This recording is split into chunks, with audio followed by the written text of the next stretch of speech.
Hello everyone, welcome back to my channel. दोस्तों, एक बार पुनः मॉर्निंग अपडेट में आपका बहुत बहुत स्वागत है। मैं लेकर आया हूं आपके लिए शिक्षा विभाग की खबरें। परिषदीय स्कूलों में बनेगी डिजिटल लाइब्रेरी। ऑपरेशन कायाकल्प के तहत स्कूलों की रैंकिंग। कोविड से ठहर गई कायाकल्प योजना। टीकाकरण के लिए शिक्षकों को प्रेरित करेगा महकमा। बेसिक शिक्षा विभाग में संवेदनहीनता की हद। आइए दोस्तों, देखते हैं खबरें विस्तार से। दोस्तों, पहले हम बात करेंगे परिषदीय स्कूलों में बनेगी डिजिटल लाइब्रेरी। पहले चरण में अंग्रेजी माध्यम के 50 विद्यालयों को किया जाएगा उच्चीकृत सुविधा से लैस। गोरखपुर परिषदीय स्कूलों में डिजिटल लाइब्रेरी बनाई जाएगी। इसके तहत पहले चरण में अंग्रेजी माध्यम के 50 विद्यालयों को उच्चीकृत सुविधा से लैस किया जाएगा। प्राइवेट स्कूलों की तर्ज पर परिषदीय स्कूलों को अपग्रेड किए जाने के संबंध में शासन की ओर से लगातार प्रयास किए जा रहे हैं। इस क्रम में जहां ढांचागत व्यवस्था के अंतर्गत डेस्क बेंच समेत अन्य मदों में व्यवस्था सुदृढ़ की जा रही है, वहीं विद्यालयों का सुंदरीकरण कराया जा रहा है। डिजिटल लाइब्रेरी बनाने के संबंध में बेसिक शिक्षा महानिदेशक का आदेश गोरखपुर के बीएसए कार्यालय में भी पहुंचा है। आदेश के मुताबिक पहले यह व्यवस्था अंग्रेजी माध्यम से संचालित होने वाले 50 विद्यालयों में लागू की जाएगी। योजना कारगर रही तो अन्य स्कूलों में इसका विस्तार किया जाएगा। स्कूलों में डिजिटल लाइब्रेरी से कंप्यूटर लगाए जाएंगे, उनमें इंटरनेट कनेक्टिविटी की सुविधा भी दी जाएगी ताकि छात्र छात्राएं कोई भी पुस्तक ऑनलाइन खोलकर पढ़ सकें। महानिदेशक विजय किरण आनंद का पत्र प्राप्त होने के बाद विभाग इसकी तैयारी में जुट गया है। जिले के 2504 परिषदीय स्कूलों में लगभग 3.19 लाख बच्चे अध्ययनरत हैं। कोरोना काल में स्कूलों में बच्चों के नामांकन में कमी आई है। ऐसे में बेसिक शिक्षा निदेशालय स्कूलों में नामांकन बढ़ाने के उद्देश्य से नई प्रणाली लागू करने जा रहा है। कोरोना काल में भी डिजिटल लाइब्रेरी ऑनलाइन पढ़ाई में मददगार साबित हो सकती है। स्कूलों में डिजिटल लाइब्रेरी के बाबत शासन का निर्देश प्राप्त हुआ है। इस दिशा में प्रयास किए जा रहे हैं। कोरोना काल में परिषदीय स्कूलों की शिक्षा व्यवस्था को प्रभावी बनाने के लिए शिक्षकों को निर्देश दिए गए हैं। BN सिंह, जिला बेसिक शिक्षा अधिकारी। ऑपरेशन कायाकल्प के तहत स्कूलों के कार्यों की रैंकिंग। गोरखपुर जिले के परिषदीय स्कूलों में ऑपरेशन कायाकल्प के तहत अनेक कार्य हुए हैं, जिनकी अब रैंकिंग होगी। प्राथमिक और उच्च प्राथमिक विद्यालयों के कार्यों का निरीक्षण नीति आयोग की टीम करेगी। शासन के निर्देश पर बेसिक शिक्षा विभाग ने इसकी तैयारी काफी पहले शुरू कर दी है। जिले के 1719 स्कूलों में सभी सुविधाएं दुरुस्त की गई हैं। अभी 785 स्कूलों में अन्य कार्य हो रहे हैं। बेसिक शिक्षा और ग्राम पंचायतों ने स्कूलों में 14 बिंदुओं पर कार्य कराए हैं। स्कूलों में शौचालय, किचन, चारदीवारी, बच्चों के बैठने की व्यवस्था, रंगाई पुताई और टाइल सहित अन्य कार्य पूरे हो गए हैं। अब नीति आयोग इन स्कूलों को शैक्षणिक गुणवत्ता और ऑपरेशन कायाकल्प के तहत हुए कार्यों को रैंक देगा। बताया जा रहा है कि जिले के सभी स्कूलों का पहले निरीक्षण होगा। यह देखा जाएगा क्या क्या कार्य हुए हैं और स्कूलों की शैक्षणिक गुणवत्ता क्या है। पहले चरण के निरीक्षण में स्कूलों में विकास कार्य और दूसरे चरण में स्कूलों की शैक्षणिक गुणवत्ता को परखा जाएगा। इसके लिए जिला स्तरीय समिति गठित होगी और पूरी रिपोर्ट तैयार करने के बाद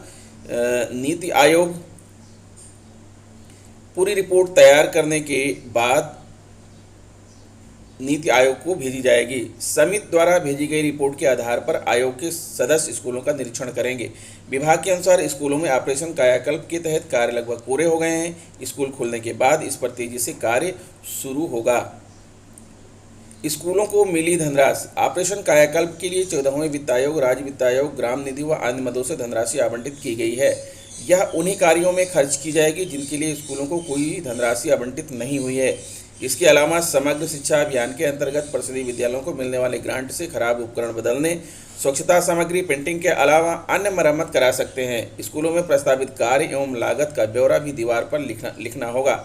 स्कूलों में ऑपरेशन कायाकल्प के अंतर्गत काम शुरू हो चुके हैं। ऑपरेशन कायाकल्प के तहत जिले के 1719 स्कूलों की तस्वीर बदली है। शेष विद्यालयों के कार्यों को जल्द पूरा करने के निर्देश दिए गए हैं। स्कूल खुलते ही काम को पूरा कराया जाएगा। BN सिंह, जिला बेसिक शिक्षा अधिकारी।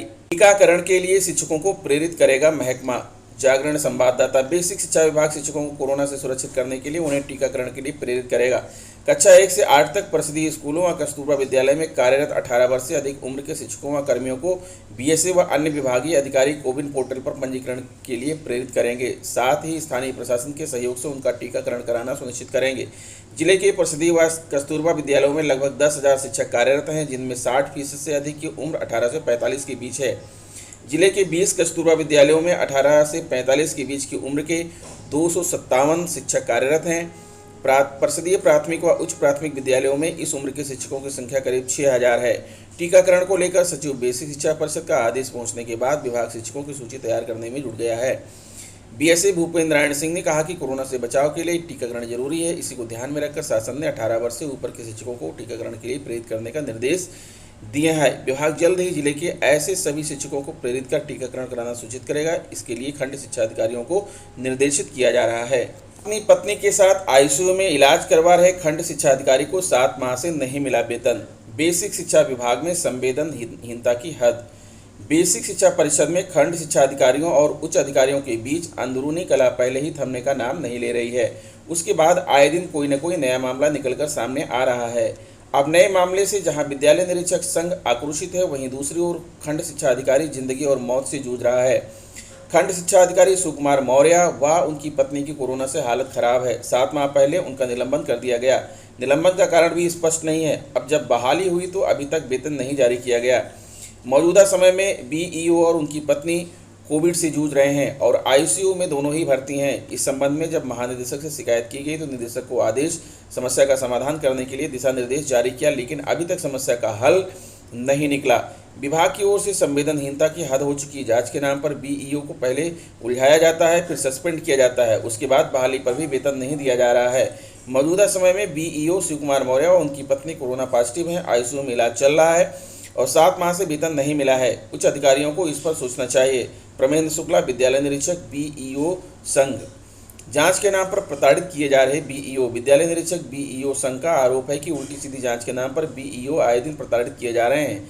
संघ का कहना है कि बीईओ पर बिना किसी तथ्य की कोई भी शिकायत कर देता है तो कार्रवाई कर दी जाती है, जबकि यह गलत है। बिना शपथ पत्र के शिकायत का संज्ञान लेकर फर्जी कार्रवाई करके बीईओ को प्रताड़ित किया जा रहा है। कोरोना काल में 9 बीईओ की हो चुकी है मौत। अभी कोरोना काल में चुनाव व अन्य ड्यूटी करते हुए अलग अलग जिलों में 9 बीईओ को मौत हो चुकी है। इस संबंध में जब विद्यालय निरीक्षक संघ की ओर से मृतक बीईओ के परिजनों को सहायता राशि और आश्रित में नौकरी देने की मांग की गई।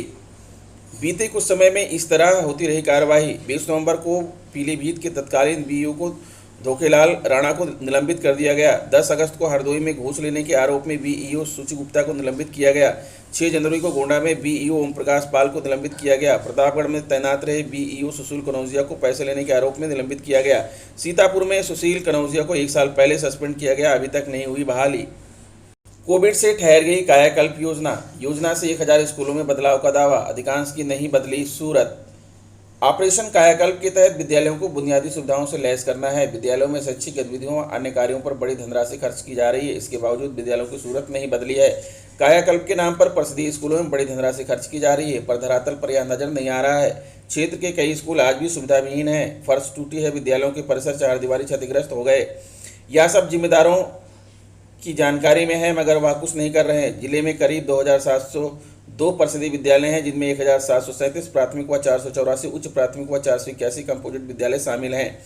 इनमें करीब 4,11,727 बच्चे अध्ययनरत हैं। राज्य सरकार ने ऑपरेशन कायाकल्प के तहत उक्त विद्यालयों में अवस्थापना सुविधाओं में सुधार एवं संतृप्तिकरण के आदेश दिए हैं। ग्राम प्रधान व पंचायती राज विभाग की ओर से प्रस्तावित कार्यों को पूरा किया जाना था। तय बिंदुओं पर सुधारात्मक कार्य बेसिक शिक्षा और पंचायती राज विभाग के आपसी समन्वय से पूरे होने थे, लेकिन बहुतायत ऐसे विद्यालय हैं जिसमें अभी तक कार्य नहीं हो सके। बीएसए अम्बरीश कुमार ने बताया कि करीब 1000 विद्यालय ऐसे हैं जिसमें 14 बिंदुओं पर काम पूरा कर लिया गया है। बाकी के विद्यालयों में कोरोना संक्रमण के कारण सभी कार्य रुक गए हैं। जल्द ही उनमें भी कार्य पूरे कर लिए जाएंगे। स्कूलों के छात्रों को आधुनिक शिक्षा और उपकरण के जरिए शिक्षित किए जाएंगे। इन बिंदुओं पर कराया जाएगा काम।